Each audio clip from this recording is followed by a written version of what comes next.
Bonjour à toi et bienvenue dans cette vidéo YouTube, donc la première vidéo YouTube de la chaîne Incarne le changement. Si tu m'as déjà vu, sûrement c'est sur mon compte Instagram, que je t'invite d'ailleurs à aller suivre, qui est donc Incarne le changement tout simplement.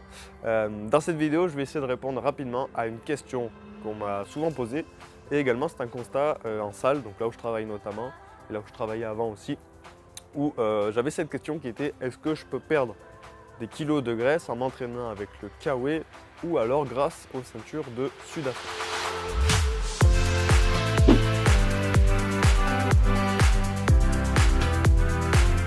Donc avant de commencer cette vidéo, commencer à rentrer dans le vif du sujet, je t'invite déjà à t'abonner à cette nouvelle chaîne Incarne le changement, à me laisser un gros pouce bleu si ce sujet t'intéresse.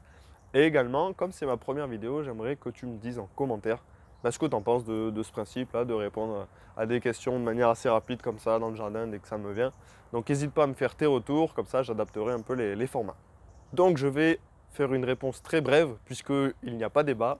Tu peux d'ores et déjà arrêter de mettre ton KO à l'entraînement ou même tu peux arrêter d'utiliser ta ceinture de sudation car ça n'a absolument aucun intérêt et je vais te donner un seul argument qui va te faire comprendre que ça n'a pas forcément d'utilité et surtout pas de répercussions réelles sur ton objectif. Cette donnée, c'est quoi? Eh bien, c'est tout simplement que tu élimines la graisse en majorité par la respiration. C'est-à-dire que tu oxydes tes graisses qui vont être évacuées sous forme de CO2, sous forme de dioxyde de carbone, à hauteur d'environ 84% selon les études.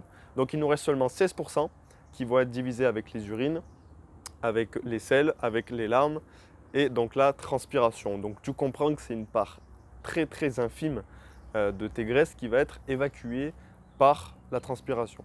Donc tu n'as réellement aucun intérêt à t'entraîner avec ton kawaii ou ta ceinture de sudation.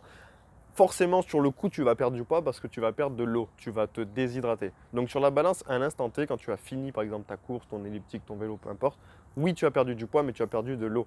Si par exemple tu t'entraînes l'après-midi, le soir, tu vas reboire automatiquement pour te réhydrater, donc tu auras repris le poids que tu as perdu à l'instant T. En plus, c'est contre-productif parce qu'il faut que tu saches qu'un corps qui est déshydraté va être beaucoup moins performant sur l'entraînement.